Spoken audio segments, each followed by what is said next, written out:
Italia. This is my husband, Noam. This is David. And we've decided today to do a video about chocolate souffle. Noam and I own a restaurant in Paris called Comice. It's a contemporary French restaurant.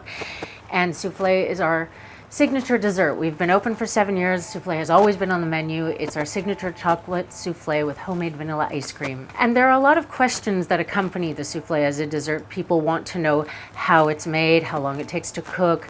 It's a technical dessert. It often feels mysterious. And so we're doing this video to take the air out of souffle. And we thought who better to accompany us on this souffle journey than David Leibowitz, who is in his own right an accomplished pastry chef and kind of an iconic food writer and author in Paris.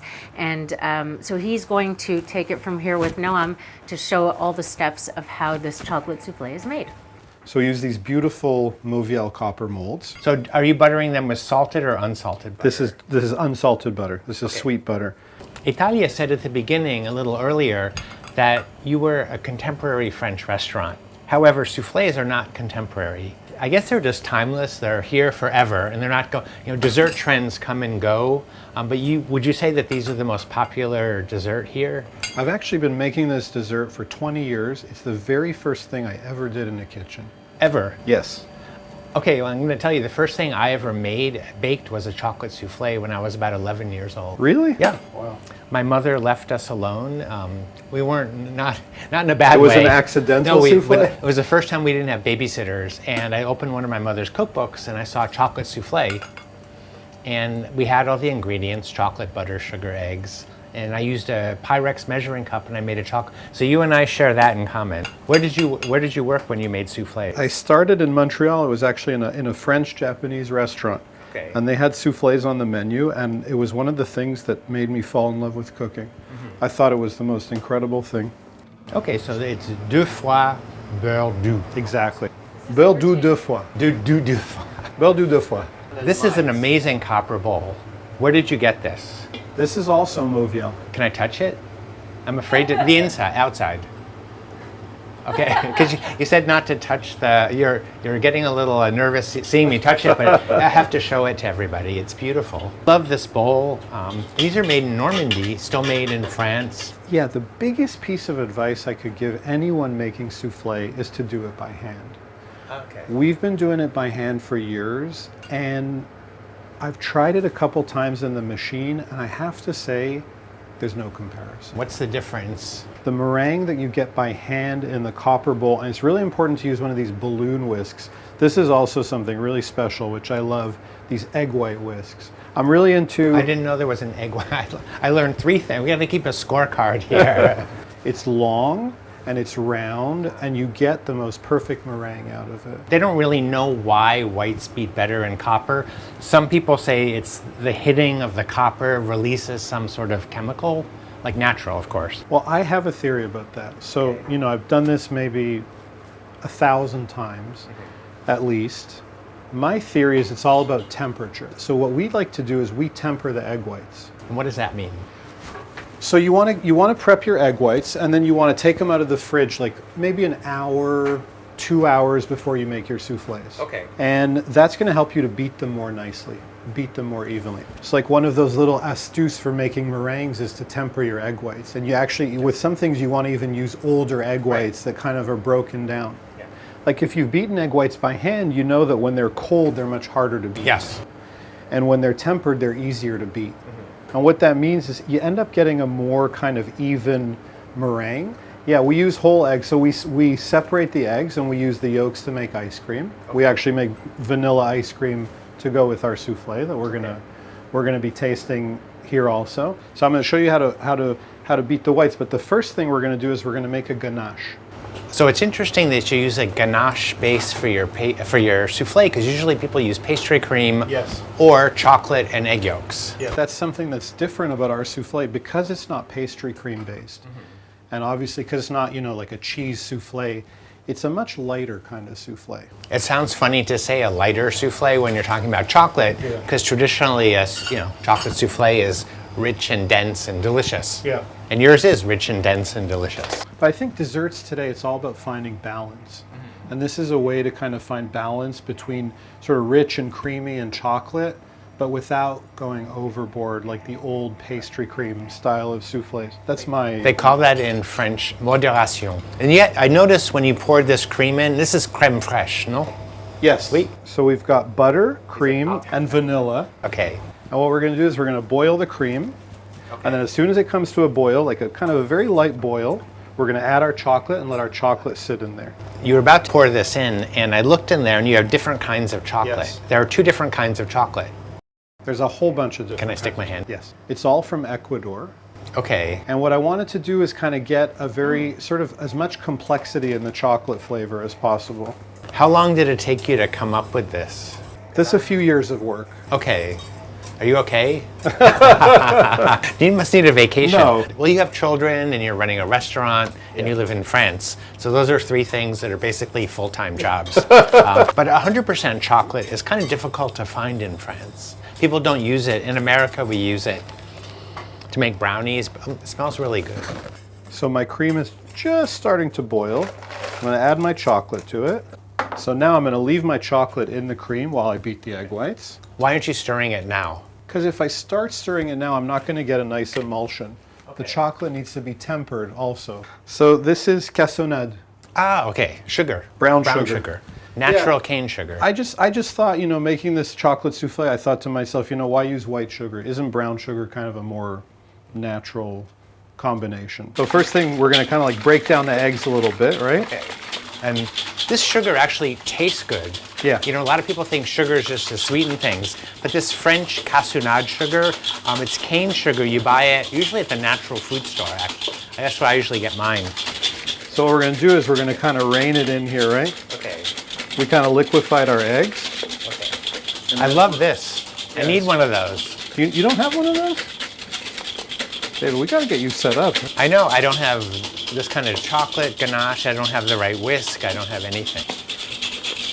Well, I'm saying, you know, as a cook, I'm used to touching things and moving things, and I use my senses too. A lot of people forget that cooking is about using your senses, and you're doing the egg whites the same way. A lot of it's very tactile, very, I don't want to use the word sensual, but you're touching, you're feeling the eggs, and that's why you want to do them by hand, I imagine. Yeah, I think that's what's cool about it. You know, it's, for me, that was what was exciting about cooking, was working with your hands, you know? I mean, machines are great, but some things you kind of want to do it by hand. It's kind of a challenge too. So the thing about these whisks is because they're long, they give you this kind of radial spin here. So it allows you to sort of...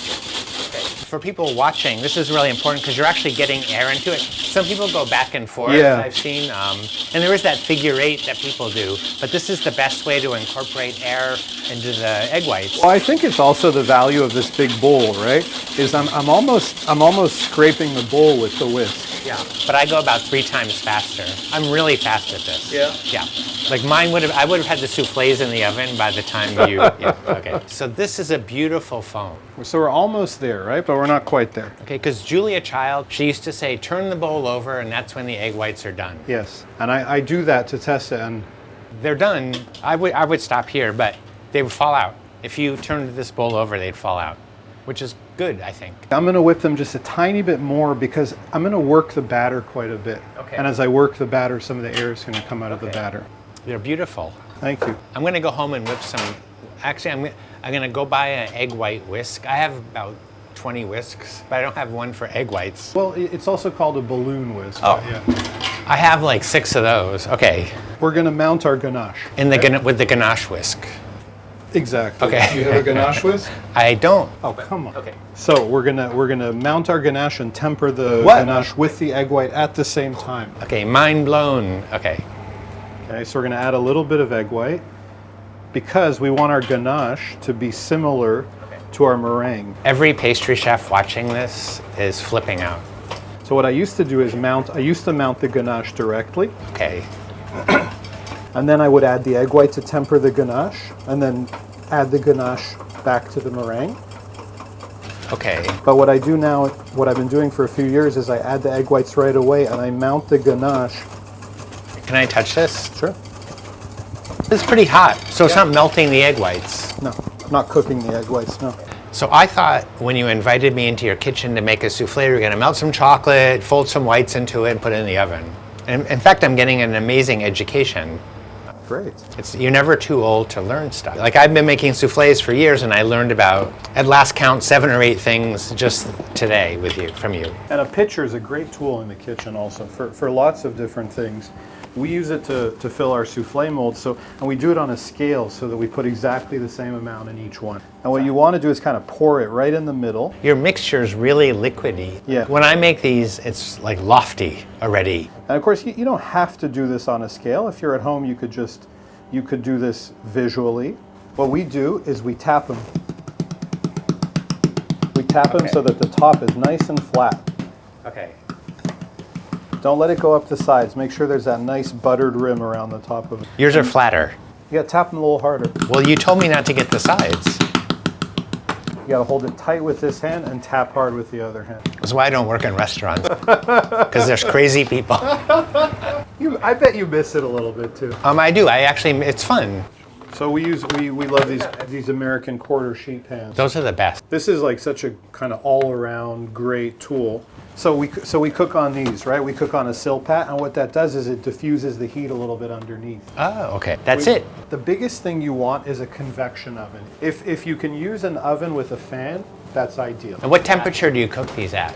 So we cook these at around 200 degrees Celsius. Which is About 400 Fahrenheit. You know, anywhere from 190 Celsius to 200, 210 Celsius will work. Okay. The biggest thing that's important to understand is temperature is important, but the fan is just as important. But could someone make these without a convection? You can, they'll just take longer. So these go right into the oven for how long? They take about 10 minutes to cook. Okay. And what we're gonna do is we're gonna turn them halfway through. Oh, so some people say like, don't open the oven, don't slam the door. Yes. True or false? False. So when you have a powerful oven, like a convection oven, the temperature is not going to drop. Even if it drops, showing off. it'll come right back up Okay. in like 2 seconds. This has been 4 minutes, Okay. and the souffle is actually fairly risen already. And what I'm going to do is I'm going to turn this. And slam the door shut to prove that. No, it's okay. Yeah. Another myth is that souffle has to come out of the oven right away when it's ready. Do you believe that? I thought I did. Yeah. One of the things we discovered is that actually when the souffle is ready, if you turn off the oven and leave it in the oven, it will not start falling for 2, 3, 4 minutes. But it doesn't get overcooked. So you want to kind of start strong and then sort of gradually lower your temperature. Okay. Ta-da. So this is our chocolate souffle with homemade vanilla ice cream. So there are 6 different kinds of vanilla from 6 different countries in this ice cream. So there's four kinds of chocolate. 6 different kinds of vanilla. I have some wine for you, of course, because I have to do my part.